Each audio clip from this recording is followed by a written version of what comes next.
नमस्कार दोस्तों, कैसे हैं आप सब लोग। आशा करता हूं कि आप सब लोग बहुत कुशल मंगल होंगे और अपनी लाइफ को बहुत अच्छे से एंजॉय कर रहे होंगे। मैं सेल्समैन अपने इस यूट्यूब चैनल बी सेल्समैन में आप सबका फिर से स्वागत करता हूं। दोस्तों, हम सब ने कभी ना कभी कोई ना कोई एग्ज़ाम जरूर दिया होगा या देने वाले होंगे। बहुत से बच्चे, बहुत से स्टूडेंट्स एग्ज़ाम्स देते हैं, जैसे board examination, government job examination, scholarship examination, entrance examination. बहुत से एग्जाम्स देने के बाद क्या होता है, इनका आता है रिजल्ट। जब रिजल्ट आता है तो दो ही पॉसिबिलिटी होती है, या वो पास होते हैं या फेल होते हैं। अगर वो फेल हो जाते हैं किसी वजह, तो उनको दोबारा से वो एग्ज़ाम देना पड़ता है। और पास हो जाते हैं तो उसके अंदर भी तीन पॉसिबिलिटी है। पहली पॉसिबिलिटी कि वो सिर्फ पासिंग मार्क्स से ही पास होते हैं, जो कि 35% से लेके 50% के बीच में होता है।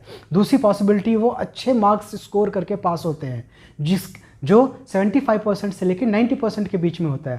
Third possibility, topper marks obtain करके पास होते हैं, जो कि 98, 99 और 100% मार्क्स होता है। आपने सब में देखा कि एक ही एग्ज़ाम है, रिज़ल्ट मगर उसका वैरी करता है। इसका रिज़ल्ट वैरी करने का सबसे बड़ा कारण होता है कि आपने अपने एग्ज़ाम की प्रिपरेशन कैसे की है। टोटली यही सबसे बड़ा कारण होता है। यानी कि हमारा रिज़ल्ट टोटली डिपेंड करता है कि हमने एग्ज़ाम की प्रिपरेशन कैसे की है, एग्ज़ाम की तैयारी कैसे की है, एग्ज़ाम के ऊपर हमने मेहनत कितनी की है। दोस्तों, आज इस वीडियो के अंदर मैं आपको कुछ ऐसे पॉइंट्स बताने वाला हूँ, जो पॉइंट आप अपने लाइफ में अगर इम्प्लीमेंट करते हैं, अपने एग्जामिनेशन लाइफ में इम्प्लीमेंट करते हैं, तो आपको एक अच्छा स्कोर करने में और टॉप स्कोर करने में आपको मदद मिल सकती है। और एंड ऑफ द वीडियो में आपको एक ऐसा पॉइंट बताऊंगा जो कि गोल्डन रूल आपके लिए होने वाला है। चलिए, रूल है अपना बेसिक कॉन्सेप्ट।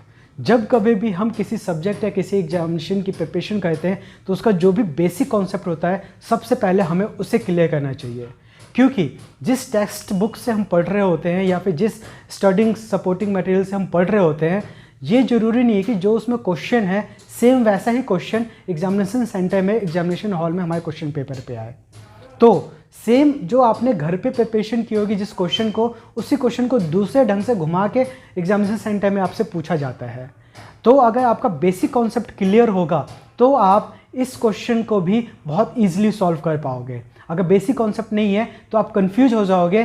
सेम वही क्वेश्चन आपने घर पे प्रिपेयर किया है, मगर जब एग्जामिनेशन सेंटर में वो किसी और तरीके से पूछा जाएगा तो आप कंफ्यूज हो जाओगे, आप उसका आंसर नहीं दे पाओगे। Second rule, stronger area. हर स्टूडेंट का एक स्ट्रॉन्गर एरिया होता है जिसके अंदर उसे बहुत अच्छा कमांड होता है, उसके ऊपर उसकी बहुत अच्छी पकड़ होती है। पूरा जो क्वेश्चन पेपर का होता है वो किसी एक एरिया पे नहीं होता, अलग अलग चैप्टर, अलग अलग टॉपिक के ऊपर डिवाइड होकर उसको बनाया जाता है। तो जो आपका स्ट्रॉन्गर एरिया है, आप उसको सबसे पहले कवर करें। इससे फ़ायदा क्या होगा, दिमागी रूप से आपको साइकोलॉजिकली एक पावर मिलेगी, बूस्टअप मिलेगा कि हाँ, आपके दिमाग में हमेशा रहेगा कि मैंने एक पार्ट कवर कर लिया है, अब मेरे को अगला पार्ट कवर। थर्ड रूल है अपना हायर मार्क्स। आप सबको पता है कि जो हमारा क्वेश्चन पेपर बनता है वो डिफरेंट टॉपिक और डिफरेंट क्वेश्चन के ऊपर रहता है, जिसके अंदर उसमें मार्किंग भी प्री डिफाइन होती है।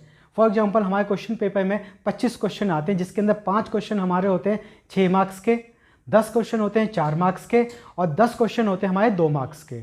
यहाँ पे जो 6 मार्क्स के 5 क्वेश्चन हैं, उनको 5 हम कर लेते हैं तो हम 30 नंबर का काम कर चुके होते हैं। इसी तरह से अगर हम दूसरी जगह देखें, वहाँ पे 10 क्वेश्चन करते हैं तो भी हम 20 मार्क्स का नहीं कर पाते। इसलिए हायर मार्क्स रूल को भी आप अडॉप्ट कर सकते हो अपने एग्जाम में। अल्टरनेट रिवीजन, आप अपने जो प्रैक्टिस किए हुए सभी सब्जेक्ट्स है या टॉपिक्स है, उनको अल्टरनेट डेज पे 1 या 2 दिन पे हमेशा आप उसका रिवीजन करो, प्रैक्टिस करो, लिख के प्रैक्टिस करो। आप जितना ज़्यादा उसका अल्टरनेट डेज पे रिवीजन करोगे तो आपको हमेशा वो रिकॉल होता रहेगा और हमेशा आपके जहन में वो रहेगा, आप उस चीज़ को भूलोगे नहीं। क्योंकि ये बहुत कॉमन सी चीज़ होती है कि जिस चीज़ की हम प्रिपरेशन कर लेते हैं, उसकी प्रिपरेशन छोड़ देते हैं, तो वो बाद में हम धीरे धीरे भूलने लगते हैं। इसलिए अल्टरनेट डेज पे उसका रिवीजन और प्रैक्टिस करना बहुत है।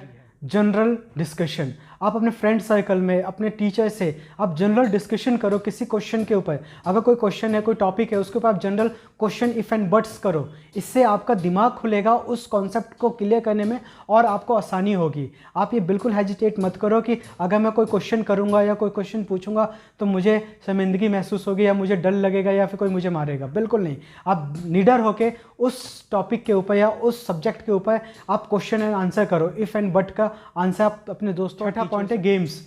किसी भी क्वेश्चन, किसी भी टॉपिक, किसी भी सब्जेक्ट को आप गेम्स के रूप में ले सकते हो।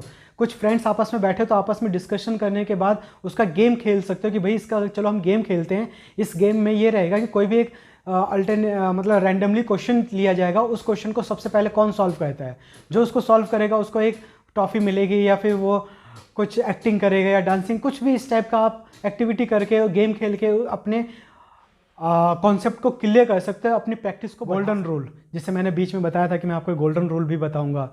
किसी भी सब्जेक्ट या किसी भी एग्जामिनेशन की आप प्रिपरेशन करते हो तो उसके अंदर आपको एक ये रूल हमेशा याद रखना है, जो कि नॉर्मली कोई इस चीज़ को इंक्लूड नहीं करता है। आप अपने लिए भी टाइम निकालो। जब तक आप अपने लिए टाइम नहीं निकालोगे तो पूरा वेस्टेज है। आप सब्जेक्ट के लिए टाइम निकाल रहे हो, ट्यूशन के लिए निकाल रहे हो, स्कूल के लिए निकाल रहे हो, प्रिपरेशन के लिए निकाल रहे हो, मगर अपने लिए भी टाइम निकालो। उस टाइम में आप अकेले अपने आप सोचो कि आप क्या कर रहे हो, कितना आपका आउटपुट आ रहा है। उस टाइम आप खेलो, उस टाइम आप म्यूज़िक सुनो, उस टाइम आप आउटिंग के लिए जाओ, जो भी आपको अच्छा लगता है उस टाइम वो करो, क्योंकि आपका खुश होना बहुत ज़्यादा ज़रूरी है, आपका खुश रहना बहुत ज़्यादा ज़रूरी है अगर आपको अच्छे मार्क्स लेके आने हैं तो आई होप सो आपको मेरा वीडियो बहुत अच्छा लगा हो। ऐसा कोई पॉइंट जो मैं कवर नहीं कर पाया, आपको ऐसा लगता है कि वो पॉइंट आपको मुझे बताना चाहिए जो मैं इसमें डाल सकूँ, तो प्लीज़ कमेंट बॉक्स में ज़रूर आप बताना। Thank you.